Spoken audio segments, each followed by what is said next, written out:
नमस्कार, मैं हूं आपका दोस्त विजय विद्रोही। आप मुझसे जुड़ चुके हैं, इसके लिए आप सबका तहे दिल से शुक्रिया।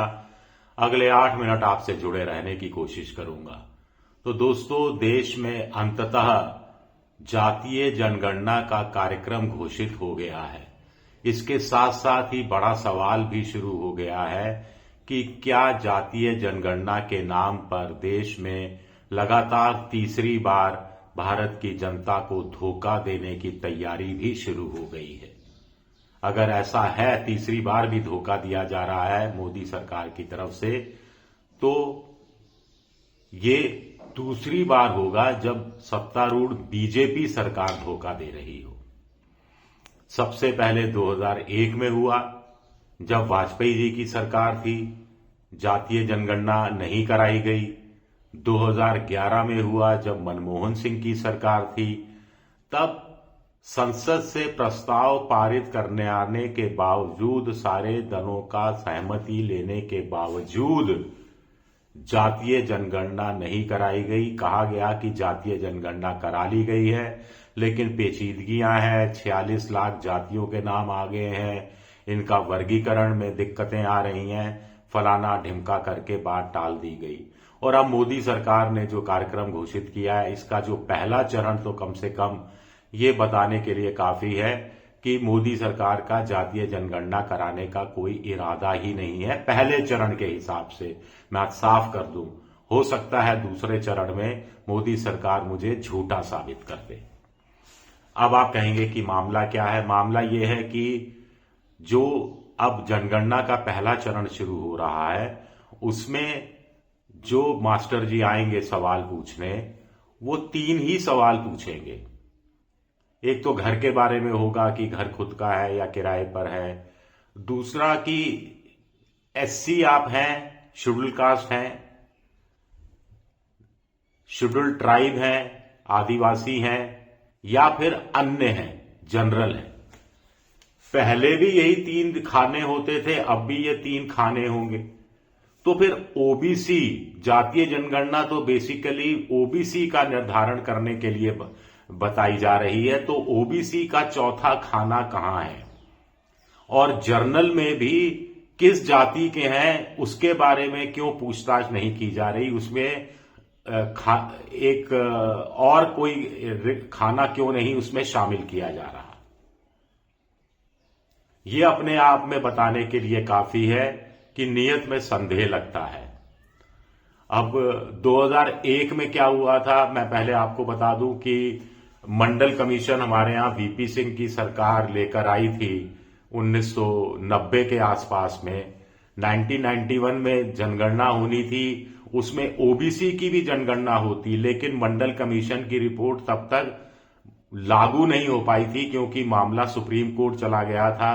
फिर इंदिरा साहनी बनाम स्टेट, ये फैसला 92 में आया, तब तक 91 की जनगणना पूरी हो चुकी थी। अब बात आई 2001 की जनगणना की। तो उस समय जो रजिस्ट्रार जनरल ऑफ इंडिया थे, आरजीआई, जो कि ये जनगणना का काम कराने की जिन पर पूरी जिम्मेदारी है, उन्होंने बाकायदा लिखित में सिफारिश की कि चूंकि अब ओबीसी को भी आरक्षण देने की प्रक्रिया अलग से शुरू हो गई है, तो एससी एसटी की तरह ओबीसी का भी सर्वे या जनगणना कराई जानी चाहिए। लेकिन वाजपेयी सरकार ने इसके लिए मना कर दिया था। संघ और बीजेपी आज भी इस बात के लिए सहमत नहीं है कि जातीय जनगणना कराई जाए।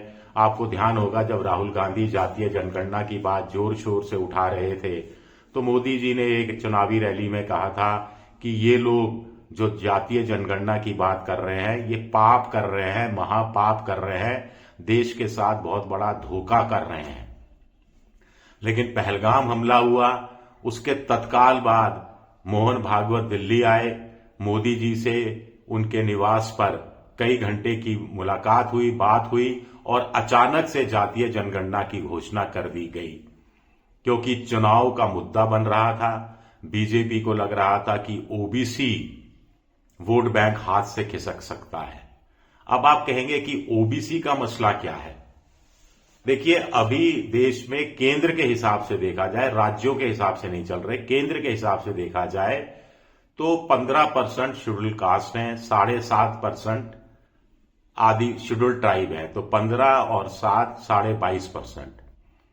27% ओबीसी आरक्षण, 49.5%, क्योंकि 50% आरक्षण की मैक्सिमम लिमिट हो सकती है, उस थ्रेशोल्ड को आप लांघ नहीं सकते। सुप्रीम कोर्ट का जो इंदिरा साहनी वाला मामला था और उसके बाद में भी कई फैसले आए, उसके हिसाब से सुप्रीम कोर्ट इस पे स्ट्रिक्ट किए हुए है।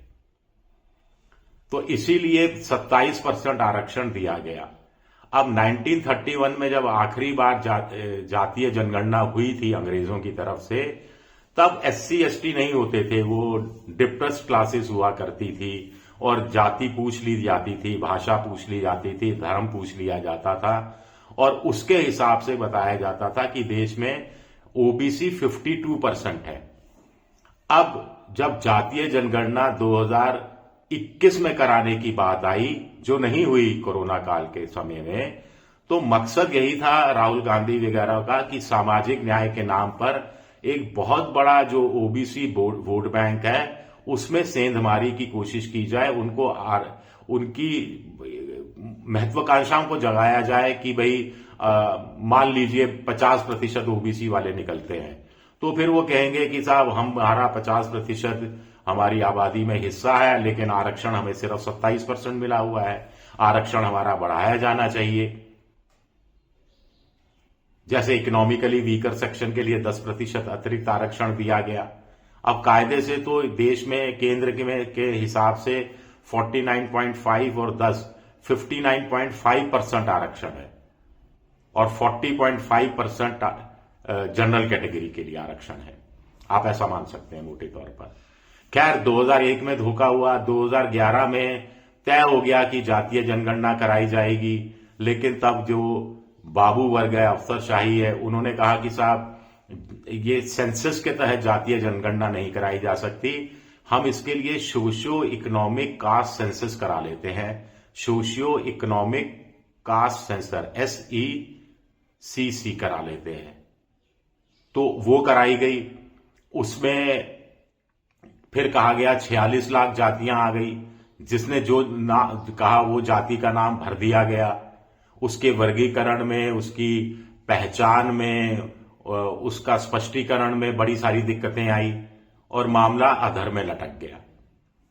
अब जब 2021 की जगह 2026 में जनगणना कराने की बात है, जो जातीय जनगणना कराने का वादा जो किया गया था, उसमें पहले चरण में तो इस तरह की जातीय जनगणना होती हुई दिख नहीं रही।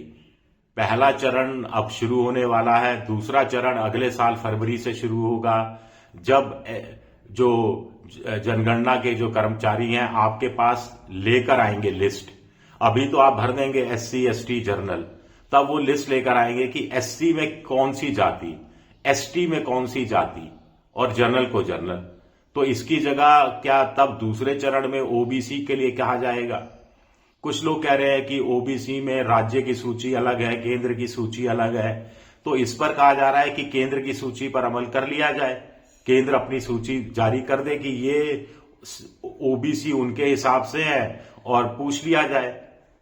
अब इससे फायदा ये होगा कि अगर आप जातीय जनगणना कराते हैं, जनरल की भी जातीय जनगणना होनी चाहिए, ब्राह्मण कितने हैं, राजपूत कितने हैं, पंजाबी कितने हैं, बाकी दूसरे लोग कितने हैं, ताकि एक व्यवहारिक बन जाए कि कौन सी जाति में कितने लड़के मैट्रिक पास हैं, कितने ग्रेजुएट हैं, कितने पोस्ट ग्रेजुएट हैं, कहां बेरोजगारी की स्थिति है, कहां कम है, कहां ज्यादा है, तो तमाम जानकारी हो जाएगी। तो उसके हिसाब से जो भी केंद्र में सरकार होगी उसको योजनाएं बनाने में आसानी होगी, पैसा अलॉट करने में आसानी होगी और टारगेटेड योजना बनाई जा सकेगी। लेकिन बड़ा सवाल उठता है कि जातीय जनगणना के नाम पर फिर जलेबी थमाई जा रही है, फिर एक झुंझुना थमा दिया गया है। दूसरे चरण का इंतजार करना पड़ेगा। शुक्रिया मेरा वीडियो देखने के लिए। पसंद आए तो लाइक कीजिए, सब्सक्राइब कीजिए, शेयर कीजिए। शुक्रिया।